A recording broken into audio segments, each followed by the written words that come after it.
J'aimerais qu'on ait justement une pensée pour les policiers qui seront mobilisés ce soir et dont le réveillon, clairement, va pas être une partie de plaisir, Monsieur Camboulive. Non, c'est-à-dire qu'on sait systématiquement où est-ce qu'on va. Je veux dire, d'année en année, effectivement, il y a un énorme renfort d'effectifs là, qui est demandé. C'est colossal ce qui est demandé. Je te dis, c'est la même chose que l'année dernière. Peu de choses près, que ce soit au niveau national ou au niveau Paris, petite couronne, c'est la même chose. Mais pourquoi est-ce qu'on fait ça? On fait ça parce que les risques sont toujours les mêmes d'année en année, qu'on les connaît, à la fois sur l'ordre public et effectivement sur les notions de terrorisme. En ordre public, vous avez de toute façon un gros rassemblement de personnes. Là, c'est environ 800 000 personnes qu'on attend comme l'année précédente. Donc forcément, vous allez créer un scénario où la délinquance d'opportunité peut s'exercer. Donc dans la foule notamment, avec des agressions, avec des vols, avec des agressions sexuelles.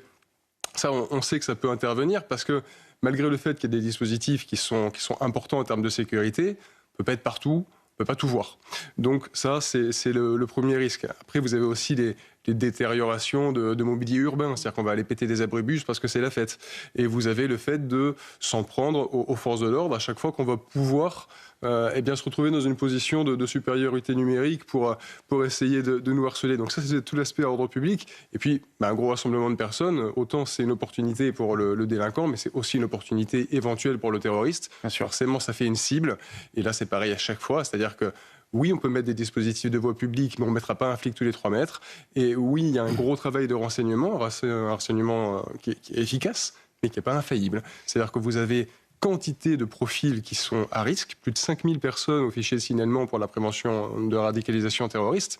Ces signalements, ils sont tous étudiés. Mais on ne peut pas suivre tout le monde H24, donc nécessairement, il y a des choix de cibles. Et vous avez aussi les problématiques des profils qui échappent complètement au renseignement, parce que ce n'est pas des profils de terroristes. Les mineurs, les troubles psychiatriques, etc. Et qu'est-ce qui peut expliquer finalement qu'on ait annulé ce concert et qu'on maintienne le feu d'artifice? C'est l'accumulation des risques et des missions avec un effectif qui n'est pas complet, qui n'est pas extensible à l'infini. Quand vous bossez à effectif constant, vous ne pouvez pas demander aux gens d'être partout à la fois. Vous avez beau les rappeler sur leur repos, on ne peut pas les inventer, les policiers. Donc si vous rajoutez des sources de tensions potentielles, sans avoir plus d'hommes à disposition, vous ne pouvez pas y arriver. Moi, ce que je veux souligner quand même, c'est que là, il y a un gros effort qui est demandé aux forces de l'ordre. On voit qu'il y a des risques qui sont consentis, on voit qu'il y a des sacrifices qui sont imposés sur la vie personnelle avec les rappels sur les journées de repos. Mais dans quel but? Voilà, c'est-à-dire qu'on vient, on travaille, là on sera très nombreux.